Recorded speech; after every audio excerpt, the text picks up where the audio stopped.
Namaskar, good morning, hello and welcome to Mediculum Science classes. So student, from previous video, all of you must comfort with the 5-6 term. We need to revise it quickly before starting today's topic. And what was that? First term was measurement. And all of you know measurement is simply a verb, right? So basically measurement term gives the birth of new term in physics, that was of course physical quantity, right? Physical quantity can be expressed either in the independent form or dependent form. If is it independent, then that is called fundamental physical quantity. If is it dependent, then that is called derived physical quantity. But both of them, among any of either physical quantity is fundamental or derived, but if is it indicate the direction, then that is called vector.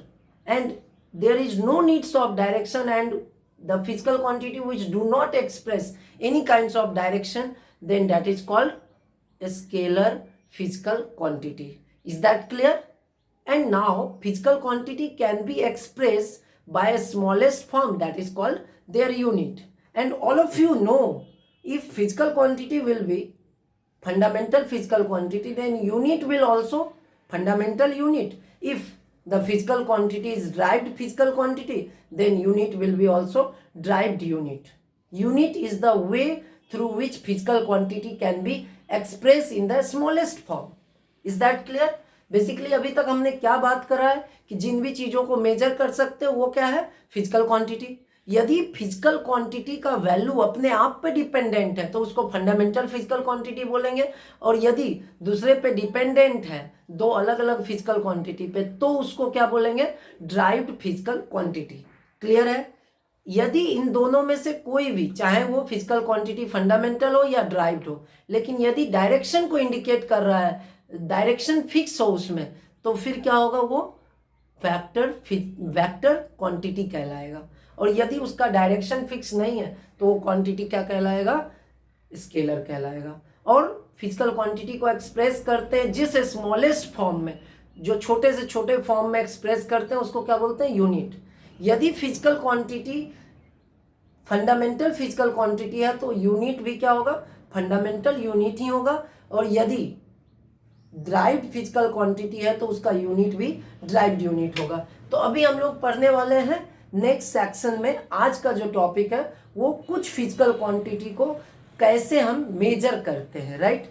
या 5-6 physical quantity के बारे में पढ़ने वाले हैं. तो सबसे पहला जो फिजिकल क्वांटिटी है वो है length, second mass, third time, fourth volume, and fifth density, and sixth is of course very important, density, then temperature. Clear है? तो ये 6 फिजिकल क्वांटिटी आपको इस चैप्टर में डिस्कस करना है, उसके यूनिट्स को डिस्कस करना है, अलग अलग सिस्टम ऑफ मेजरमेंट्स को पढ़ना है. तो सबसे पहला लेते हैं लेंथ. ओके, अब देखो लेंथ को मेजर करने के लिए ना आपके पास दो सिस्टम है. One of them is metric system and second one is British system और English system. तो पहले दोनों को अलग अलग करके लिख लेते हैं. metric system and second one is English system, right? English system का एक दूसरा नाम है British system, ओके. और मैट्रिक सिस्टम तो अपने आप में इसको बाद में चल के इसी सिस्टम को बोला गया इंटरनेशनल सिस्टम या फिर इंटरनेशनल सिस्टम या एसआई यूनिट या एसआई सिस्टम. तो बेसिकली समझते हैं ये दोनों सिस्टम क्या है. दोनों सिस्टम को समझने से पहले हम लोग क्या करते हैं? दो वर्ड यहाँ पे लेते हैं, उससे समझ में आ जाएगा. दो लेंथ को मेजर करने का ना कई तरीका है, कई फॉर्म में लेंथ को आप एक्सप्रेस कर सकते हो. तो मैट्रिक सिस्टम के अंदर जो लेंथ को एक्सप्रेस कर सकते हो वो है मीटर के फॉर्मेट में, मीटर के फॉर्मेट में. लेकिन ब्रिटिश सिस्टम में मीटर कुछ नहीं होता है, वहां पे जो फॉर्मेट है वो है फुट। क्लियर है? तो एक मीटर हो गया और दूसरा फुट हो गया। अब देखो मीटर क्या होता है, ये पहले मीटर को डिस्कस कर लेते हैं। मीटर क्या होता है, ये हाफ मीटर है। अब 1 मीटर का जो स्केल होगा वो इससे बड़ा होगा, राइट? क्लियर है? अब कोई फॉर्म, ये जो कैप है ये उससे छोटा भी हो सकता है। तो मीटर से जब कोई, 1 मीटर बहुत बड़ा लेंथ है, उससे जब कोई छोटा चीज को एक्सप्रेस करना हो तो हमारे पास ऑप्शन क्या होगा? तो उससे पहले छोटा करने के लिए उससे पहले कुछ प्रीफिक्स का यूज करते हैं। प्रीफिक्स वर्ड के पहले जो वर्ड को यूज करके हम उसका मीनिंग बदल देते हैं, या उसका मीनिंग स्लाइटली चेंज होता है या कंप्लीटली चेंज होता है, तो उसको प्रीफिक्स बोलते हैं। तो हम प्रीफिक्स में क्या यूज करते हैं समझते हैं। यदि एक कोई मीटर है इतना बड़ा और उसको 10 छोटे छोटे भागों में बांट दिए हो तो उसको क्या बोलते हैं? 10 छोटे छोटे भागों में बांटने पर उसको हम बोलते हैं देसी। देसी देसी मीन्स 10 भागों में 10 छोटे छोटे टुकड़ों में बांट दिए, तब क्या बोलेंगे? देसी मीन्स 10। 10 के लिए देसी। अब 100 टाइम्स यदि छोटा है मीटर से, कोई 100 भाग में बांटने पे जो छोटा पीस मिला 1 मीटर का 100 भागों में बांटने पे, उसको क्या बोलते हैं? सेंटी। सेंटी। और 1000 गुना छोटा कर दिया जाए, 1000 गुना छोटा कर दिया जाए तब होता है मिली। तो यहाँ पे आपने मैथमेटिक्स में भी देखा होगा, देसी, सेंटी, मिली, राइट? अब इस तरफ में क्या होता है कि आपको मिलेगा 10 गुना बड़ा हो जाए तब क्या होगा? डेका। अब 1 मीटर है और कोई है जो 10 मीटर बड़ा है, तब उसको क्या बोलेंगे? डेका। समझ में आ रहा है? 100 गुना 100 मीटर आपस में मिला तब क्या हो गया? 10 के लिए डेका, और 100 के लिए क्या हो गया? 100 के लिए हो गया हेक्टो। क्या हो गया? हेक्टो। क्लियर है? और उसके बाद 100 के लिए हेक्टो और 1000 के लिए यूज होता है किलो। किलो। बातें समझ में आ रही है? तो यहां पर हो गया देसी, सेंटी, मिली, उसके बाद डेका, हेक्टो, किलो। अब बोलोगे कि इससे भी बड़ा होता है, इससे भी छोटा होता है, तो ऑफकोर्स इसके लिए आपको कम से कम 10⁻12 तक जानना चाहिए। 10⁻, क्या होता है? एक्सपोनेंट पढ़ोगे समझ में आ जाएगा, बट कुछ टर्म्स को आपको ध्यान रखना है। देसी, सेंटी। अब सोचो कि कोई जो है ना 1,00,000 गुना छोटा कर दिया जाए, यानी 1 मीटर को 1,00,000 छोटे छोटे टुकड़ों में बदल दिया जाए, यानी कि यहाँ पे लिख सकते हो 10⁻⁻6। उसके लिए एक वर्ड होता है माइक्रो, और माइक्रो को रिप्रेजेंट करते हैं एक सिंबल से, और उस सिंबल को क्या बोलते हैं? म्यू। क्या बोलते हैं? म्यू। म्यू समझते हो? बिल्ली वाला म्यू नहीं, mu. Mu means micro. Clear हो गया? अब उससे भी छोटा जो चीज होगा 10⁻⁻9 जब होगा तब उसको बोलेंगे नैनो। ये आंख वाला नैनो नहीं, नैनो की बात नहीं, नैनो। और 10⁻, जो -12 हो सकता है, उसको बोलते हैं पीको। समझ में आ रहा है? तो क्या बोलते हैं? पीको। क्लियर है? अब देखो यहां पे क्या हुआ कि लास्ट इतना दूर तक याद रखो, पीको, नैनो, माइक्रो, मिली, सेंटी, डेसी, ये सब प्रीफिक्स है। किसके लिए? मीटर को छोटा बनाने के लिए। अब देखो यहां पे क्या है? Deka, hecto, kilo. उसके बाद फिर आगे जो नेक्स्ट वर्ड यूज होने वाला है कि इससे भी बड़ा हो जाए तब 1000 metre is equal to 1 kilometre. Kilo का लिटरल मीनिंग क्या है? Kilo means 1000 times multiple larger, चाहे वो किलोग्राम हो या फिर किलोमीटर हो। क्लियर है? अब देखो यहाँ पे क्या होता है, एक टर्म और आता है, यदि 10⁻+6 हो, यानी कि 1,00,000 गुना बड़ा हो उससे, तब क्या बोलते हैं उसको? मेगा। मेगा। आप लोग कंप्यूटर स्टोरेज में, मेमोरी डिवाइसेस में मेगाबाइट का नाम सुना होगा, मतलब 1,00,000 गुना बड़ा। मेगा के बाद एक और चीज आता है 10⁻9, और उसके लिए हम लोग यूज करते हैं गीगा। गीगा। ओके? गीगा समझ में आ रहा है? गीगा के बाद जो टर्म यूज करते हैं वो है 10⁻12। 3 के फॉर्मेट में है 1000, मेगा, गीगा, और फिर उसके बाद हम लोग यूज क्या करते हैं, टेरा। क्लियर हो गया। तो अभी समझो ये वर्ड, ये टर्म बहुत इंपॉर्टेंट होने वाला है आपके क्वेश्चन आंसर कैलकुलेशंस में। क्यों? क्योंकि milli, centi, deci, deca, micro, nano, pico, ये सब कहाँ कौन पोजीशन कर रहा है, कौन सा टर्म किस जगह पे है, ये समझना बहुत जरूरी है। नहीं तो आपको नैनो 10⁻⁹ है, लेकिन गीगा क्या है, प्लस के फॉर्मेट में है। फिर मेगा आप बोलते हो ना, एमबी के फॉर्मेट में, तो मेगा। आप बोलते हो जीबी, 1 GB, किसी का स्टोरेज 1 GB है, B for byte but G for giga.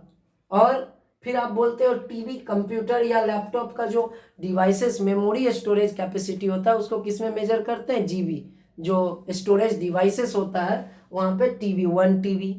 तो बेसिकली ये वर्ड्स को आप याद रखोगे, टेरा, गीगा या फिर मेगा।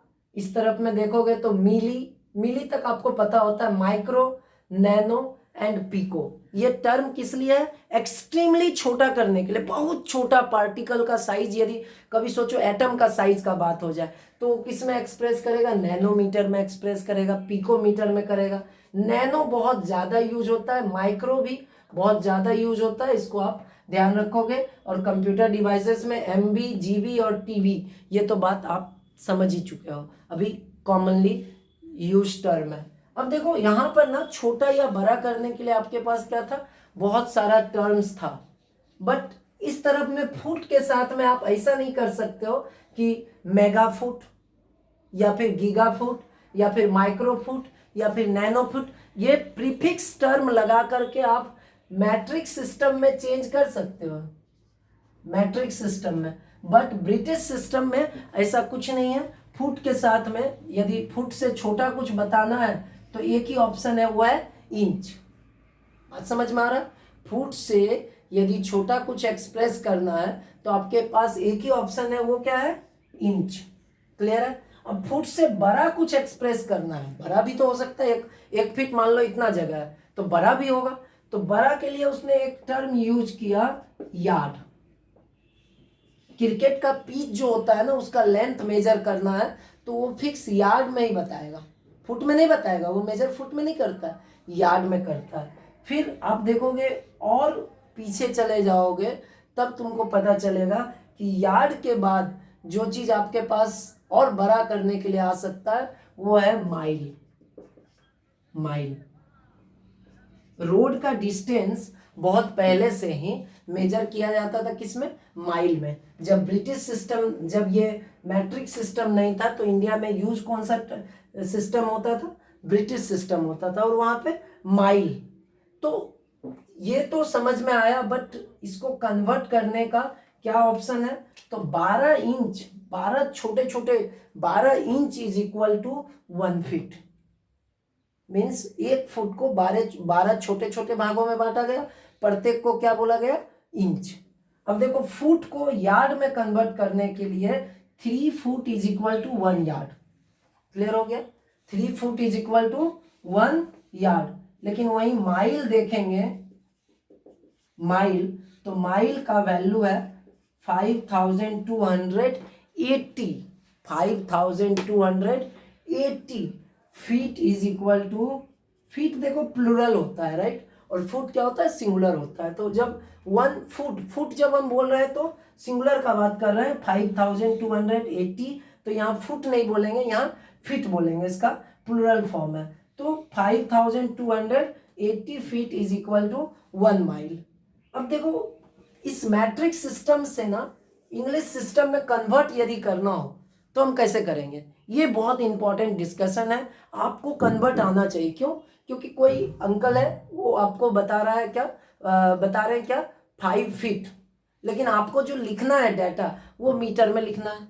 तो फुट को मीटर में कन्वर्ट करना आना चाहिए, सेंटीमीटर को इंच में कन्वर्ट करने आना चाहिए। मीन्स यहाँ पर तो सेंटीमीटर हो सकता है या फिर मीटर हो सकता है, ये दोनों को कन्वर्ट करने आना चाहिए। अब यहाँ पर क्या इंच में हो सकता है, फुट में या फिर यार्ड में, तो देखते हैं। कन्वर्ट करके।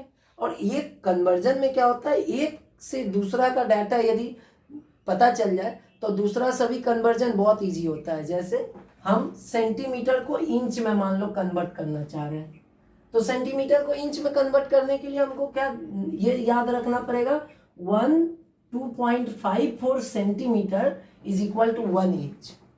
बातें समझ में आ रही है?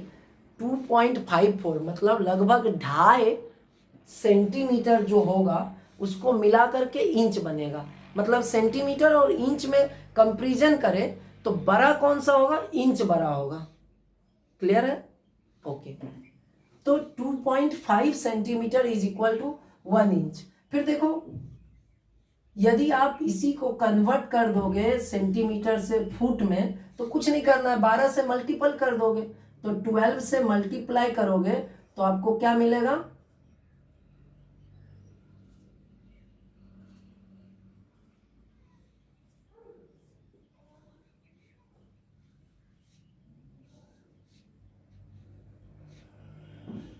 ये 5 होगा ना,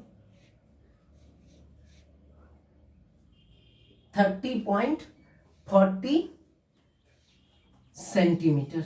मतलब सेंटीमीटर को यदि फुट में कन्वर्ट करते हो तो आपको डाटा आंसर क्या मिल गया, 30.44 सेंटीमीटर। जीरो का कोई वैल्यू नहीं होता है, 30.4 सेंटीमीटर। क्लियर है? मतलब लगभग 1 फीट में 30 सेंटीमीटर होता है कन्वर्जन। बहुत इंपॉर्टेंट है, बाद में समझ में आएगा जब सम्स में अलग अलग जगहों पे यूज होगा तब। डाटा गिवन रहेगा किसमें, फीट में, आपको सेंटीमीटर में कन्वर्ट करना पड़ेगा, तो इस वजह से इसको याद रखना है। अब मान लो यार्ड में कन्वर्ट करना हो सेंटीमीटर का, तो क्या करेंगे, इसको 3 से मल्टीपल कर देंगे क्योंकि 3 feet is equal to, right. तो डाटा क्या आएगा, 91 पॉइंट, आप कैलकुलेट कर लेना तो मिलेगा लगभग 91.44 सेंटीमीटर। क्लियर है? 91.44 सेंटीमीटर। तो ये आपको समझ में आ जाना चाहिए कि क्या चेंजेस आ रहा है यहाँ पे।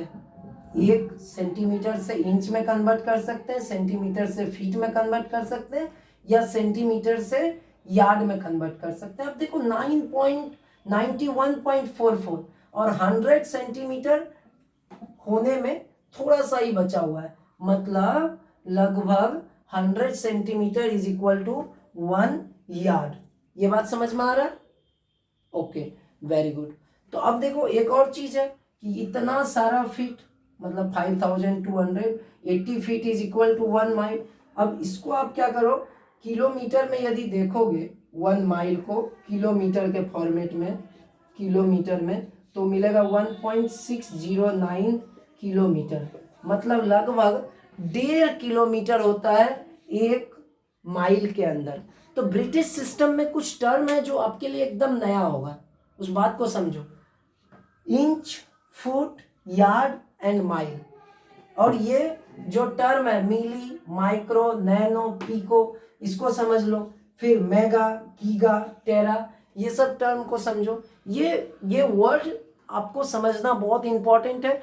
और उसका एग्जिस्टेंस है कहाँ पे, यदि माइक्रो है तो नैनो और मिली के बीच में है। इस बात को समझना बहुत इंपॉर्टेंट है। अब समझो यहाँ पर कि सेंटीमीटर को यदि इंच में कन्वर्ट करना हो तो हमको 2.54, अब यहाँ से मल्टीपल करके आप सेंटीमीटर को फुट में कन्वर्ट करो, सेंटीमीटर को यार्ड में कन्वर्ट करो, या फिर माइल को किलोमीटर में कन्वर्ट करो। आई होप कि ये बातें क्लियर हो गया होगा और आप कन्वर्ट कर सकते हो लेंथ का ब्रिटिश सिस्टम से, कह सकते हो मैट्रिक सिस्टम में, या मैट्रिक सिस्टम से ब्रिटिश सिस्टम में। क्लियर है बातें? ओके। तो रिवाइज कर लेते हैं, क्विक रिवीजन, कि आज हम लोगों ने क्या क्या बातें डिस्कस करा। एक फिजिकल क्वांटिटी पढ़ा और उसका नाम क्या है, लेंथ। क्लियर है? Okay. Length can be measure in the 2 form. One of them is of course metric system and another is English system. Is that clear? In metric system the unit of length is meter, and meter can be expressed in the different forms by adding prefix. If is it very smaller to us, then of course deci, centi, milli, of course micro, nano, pico are the term used to express a smaller and a smallest form. And of course deca, hecto, kilo, mega, giga, tera are the used to express larger terms, but of course it have only one word, that is meter. But if you talk about the British system, then foot is there. And you cannot express foot in the form of millifoot, centifoot, decifoot, not like that. So if you want to measure in the British system in a smallest form of the foot, then inch is there. It means 12 inch is equal to 1 feet. And 3 foot is equal to 1 yard. You getting the point? And in meanwhile, 1 yard is also called as gaj. But we will discuss later about the gaj. But now 3 feet is equal to 1 yard, and 5280 feet is equal to 1 mile. Is that clear? So I hope all of you must comfort with the today's term about the micro, mu, nano, pico, mega, giga, tera, along with the conversion centimeter to inch, centimeter to foot, and centimeter to yard, and of course kilometer to mile. लगभग 1.5 kilometre is equal to 1 mile. मतलब अलौली से यदि आप खगड़िया का distance measure करते हो तो किलोमीटर में आपको 18 किलोमीटर मिलेगा, बट माइल्स में कन्वर्ट होता है तो वो 12 to 11 माइल्स के आसपास डिस्टेंस होगा. बहुत सारे जगहों पे माइल्स टर्म का यूज होता है किस चीज़ के लिए? लेंथ को मेजर करने के लिए, और ब्रिटिश सिस्टम में. तो यहाँ हमने 2 सिस्टम का बात करा, एक ब्रिटिश सिस्टम और दूसरा मैट्रिक सिस्टम. मीटर एक जगह सेंटर में है और दूसरा जगह फीट और फुट सेंटर में है. फुट से छोटा यूनिट होता है और फुट से बड़ा यार्ड होता है और फुट से बहुत बड़ा माइल होता है. बट एक टर्म और समझना है कि 22 yard is equal to 1 chain. अब आपको पता है क्रिकेट का पिच कितना होता है? 22 यार्ड का होता है, तो उसको 1 चेन भी आप बोल सकते हो. चेन भी यूनिट है किसका? लेंथ का. तो बेसिकली आज के क्लास का जो मोटिव है कि आप फैमिलियर हो जाओ कुछ टर्म से, जैसे माइक्रो, नैनो, पिको, ये सब न्यू टर्म है जो मिलीमीटर तक आप जानते हो. मैथमेटिक्स में मिलीमीटर तक आप जानते हो, बट मिली से भी छोटा, बहुत छोटा होगा तब उसको माइक्रो, उससे भी और छोटा तो नैनो, और उसके बाद पिको. ये नेगेटिव बहुत छोटा फॉर्म को रिप्रेजेंट करने के लिए, बहुत छोटा पार्टिकल को. अब बहुत बड़ा जब होते जाए तो आप मेगा बोल सकते हो, उसके बाद और बड़ा हो जाए तो गीगा बोल सकते हो, और बड़ा हो जाए तो टेरा बोल सकते हो. ये टोटल फॉर्म है जो आपको यहाँ पे दिखेगा. अब नेक्स्ट में inch, yard, mile and chain, ये टर्म्स को आप ध्यान रखना. और कन्वर्ट करने के लिए 2.54 centimetre is equal to 1 inch. बाकी को मल्टीपल कर दोगे 12 से तो सेंटीमीटर को फीट में कन्वर्ट कर सकते हो, 1 फुट में कन्वर्ट कर सकते हो, या 3 foot is equal to 91.44 centimetre. तो आई होप कि आपको जो स्टडी मटेरियल जो लिंक में मिल जाएगा और जो ऐप पे मिलेगा उसके अंदर भी इसका डिस्क्रिप्शन होगा, आप इसको नोट डाउन भी कर सकते हो. जो मेन पॉइंट्स है उसको आप नोट डाउन करते रहो, इससे बहुत बेनिफिट होगा. तो ऑफकोर्स अगले क्लास में हम लोग बात करेंगे दूसरा मास का, टाइम का और जो फिजिकल क्वांटिटी है उसके बारे में. Thank you.